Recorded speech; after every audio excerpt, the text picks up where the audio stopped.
What's up, YouTube land? It's your boy Anton, aka Dr. Mix-a-Lot, and this is another entry into the Dr. Mix-a-Lot blog, which is a collection of experiences I've had over the years that have made me a better mobile bartender business owner.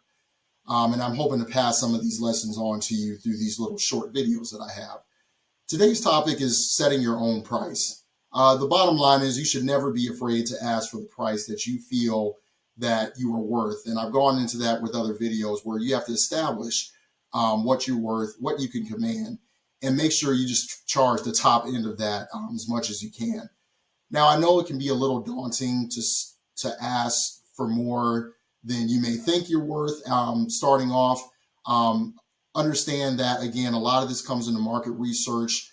The first thing I did and that I advocate doing is to go through your different advertising agencies, again, like GigSalad, Thumbtack, the Bash, all those other things I've talked about in other videos. Go through there and just see what bartenders are charging, see what services they offer, see maybe how big their staff is, how far they're willing to travel. And then you want to take all of that and basically just average in how much you think you can command based on your level of experience, what you can offer. And the best way to do that is to find at least 5 or 6 businesses that are more or less in your kind of bracket of services, and then just average the middle and start there.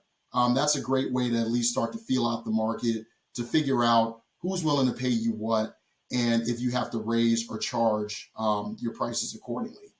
Now, no matter what you do, the bottom line is you want to be firm on your prices, because the worst way to negotiate is to not know how much you would charge in a certain situation or vacillate on your prices. Again, it's a little harder starting off when you're not as sure what to do, but eventually you will gain that confidence where you know what you're worth and you know the prices that you can command, not just as an hourly rate, but also for additional services and items that may be unique to your business even, that you know is worth charging the customer extra for.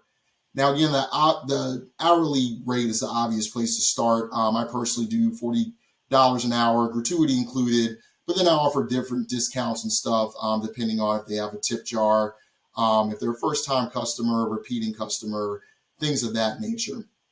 But all that to say is that there's a lot of different factors other than just the hourly rate that you'll have to consider when setting your price.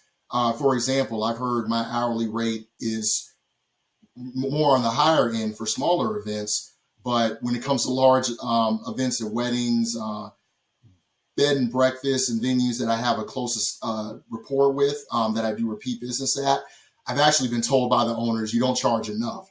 And that is for me to determine based on the clientele that I serve. But at the end of the day, you at least want to have a starting point. And again, hopefully on the higher end, because that will at least give you room to negotiate down. Because once you start somewhere, chances are you won't be able to raise the price unless you can justify it with additional service or something unique to your business. Now, a lot of businesses, they say, he who mentions the number first loses. In this business, it's actually beneficial to the person that mentions the number first. They're the one that have the power, because at the end of the day, they're going to determine the price that's going to determine if you guys are going to move forward or not.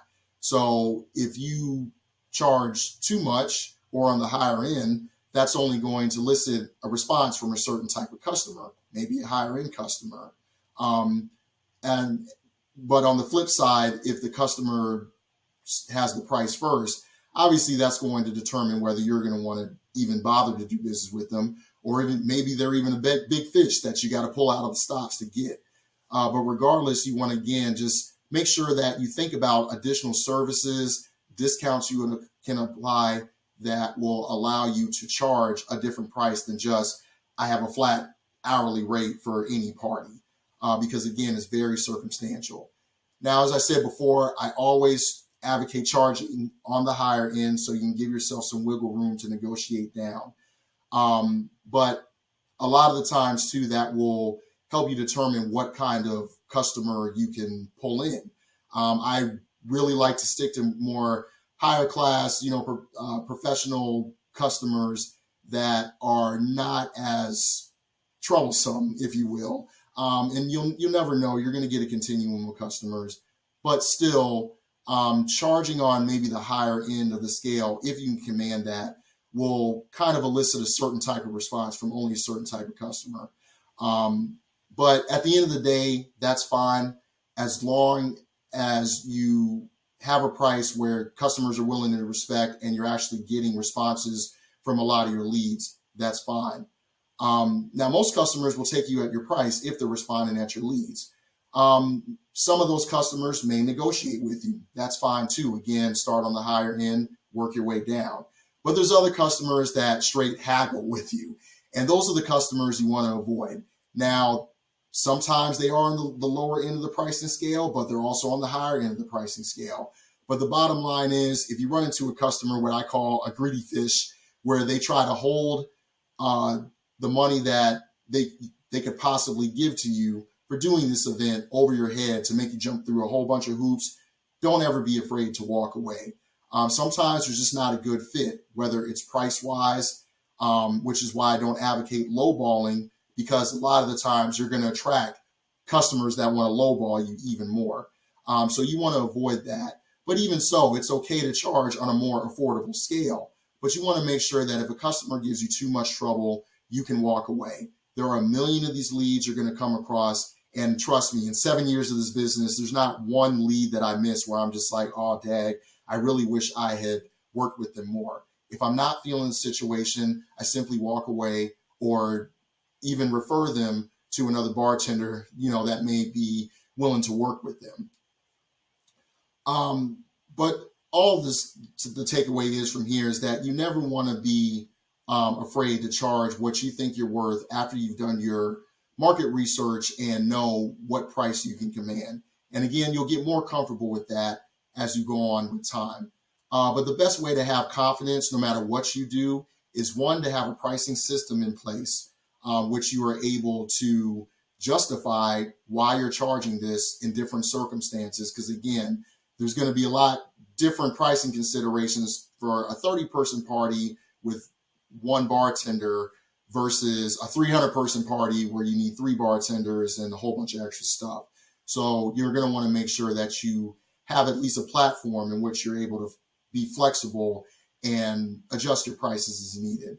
And again, this goes into, I'm going to beat it into the ground, but you got to have contracts. Contracts are a great way to let customers know upfront and do a lot of your negotiating for you. This is what I charge for these services. These are the services I can render, and these are the prices I charge if you're willing to do business together. If you're not getting any feedback from any customers, maybe your prices are too high.